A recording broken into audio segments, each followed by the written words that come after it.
Добрый всем день, мы вышли на улицу прогуляться. Сегодня 11 августа 2022 года. Я продолжаю свой видеодневник из Харькова. Скоро уже будет полгода моего видеодневнику. Мы вышли с Норой, с Амираном. Нора не любит, как всегда, вы же знаете, сниматься. Ну,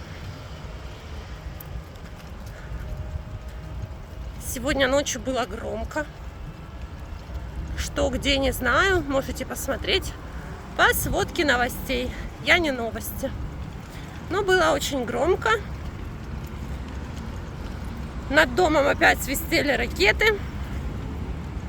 Не знаю, что происходит. У меня вдруг сразу свист такой начинается над домом.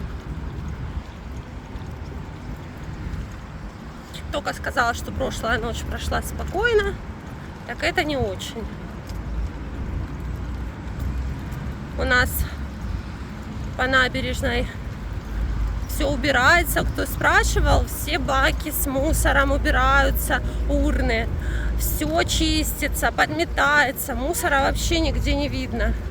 Вон, женщины-коммунальщики все убирают. Сегодня, кстати, мне звонили из жилкомсервиса, спрашивали по поводу, если у вас разбитые окна, надо ли заколотить. Мы приедем, все заколотим.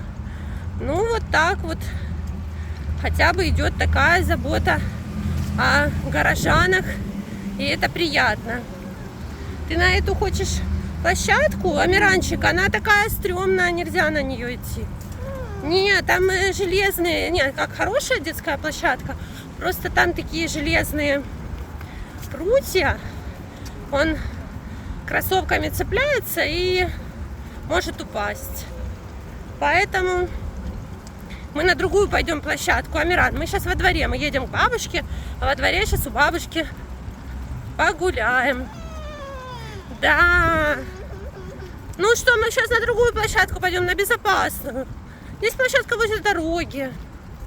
Не переживай, сейчас пойдем обязательно. Мы же идем гулять. Бабушка там деткам какие-то котлетки собралась готовить. Может быть, уже приготовила. Людей на улице очень много. Но это здесь вы не видите, потому что будний день. А так вообще люди есть. Сегодня, может быть, еще схожу на Конный, сниму обзор цен. Или на какое-то другое. Все мне стали вчера писать, что дорого только в центре. Ну вот я хочу сходить посмотреть не в центре, почем овощи и мясо. А то люди стали писать, что цены такие очень понизились. Хочу пойти все увидеть своими глазами и покажу вам, если это действительно так.